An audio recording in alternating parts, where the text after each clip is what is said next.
चाहे सुख जो लेना, क्या दुनिया ने देना, प्रभु से मन लगा।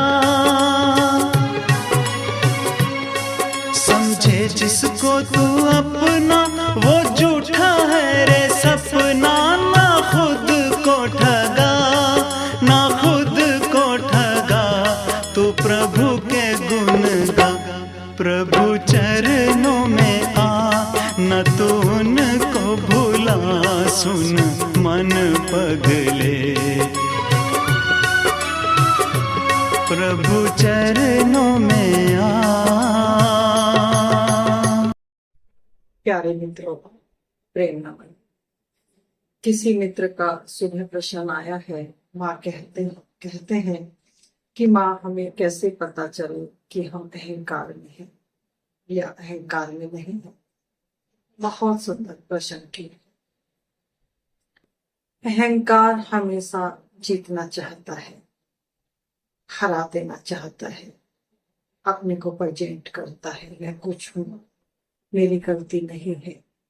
बात को मरोड़ तरोड़ कर उस स्थिति में ले आता है जहां अपने को प्रेजेंट कर सके, केवल प्रेजेंट।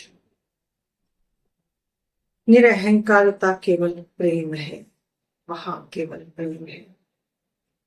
वो उसकी मन स्थिति को जानता है, पहचानता है, उसकी मजबूरी को समझता है। वहां कोई द्वंद नहीं है, केवल एक करुणा, एक सुंदर भाव है।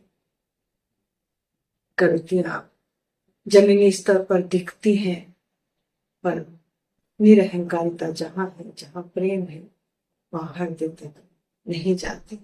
और उसके हृदय से मित्र के लिए भी और प्रेमी के लिए भी वही भाव दशा, समावस्था बनी रहती है। सुंदर भाव रहता है कि भला हो, कल्याण हो।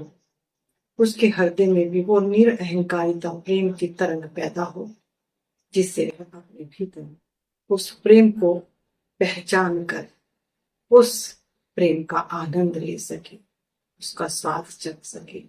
क्योंकि हम अहंकार में, क्रोध में, पीड़ा में और बदले की भावनाओं में, जो हमारा वास्तविक मूल स्वरूप है, उसके रूबरू नहीं हो पाते और हम उस प्रेम आनंद के जीवन से वंचित रह जाते हैं, जो हमारा मूल स्वभाव है।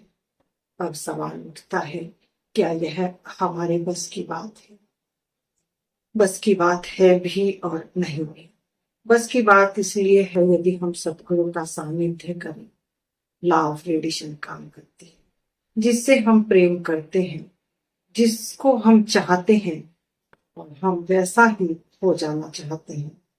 पहली बात तो क्या हमारी चाह प्रेम की है, उस परमात्मा को मिलने की है, तो हमारे भीतर उस रास्ते पर चलकर स्वयं ही वह स्थिति पैदा हो जाती है जहां हम निरअहंकारता में प्रवेश कर जाते हैं। अहंकार का हमें पता ही नहीं चलता कि हम अहंकार में हैं। संसारिक लोगों की दृष्टि पर इतना बड़ा पर्दा है, वो आपसी लेन देन को भी प्रेम समझते हैं। मेरे पास एक बड़ा प्यारा पति पत्नी का जोड़ा आया। कहते हैं, माँ, मैंने पत्नी के लिए ऐसा किया, वैसा किया, महल बनाया और गहने बनाए, लेकिन पत्नी तो मुझे प्रेम करती ही नहीं। पत्नी कहती है, मैंने भी अपना जीवन दिया। तो यह संसार का जो प्रेम है, वह केवल और केवल आदान प्रदान है। उसमें वह प्रेम की खुशबू नहीं है जो हमारे भीतर उस सुगंध को पैदा कर सके। तो प्यारे मित्र, अपनी तरफ मुड़ें, स्वयं की तरफ देखें, क्या हमारा प्रेम आसक्ति रहित है? और जहां आसक्ति रहित प्रेम है, वहां अहंकार समाप्त हो जाता है। फिर कहूंगी, सभी मित्रों को हृदय से प्रेम।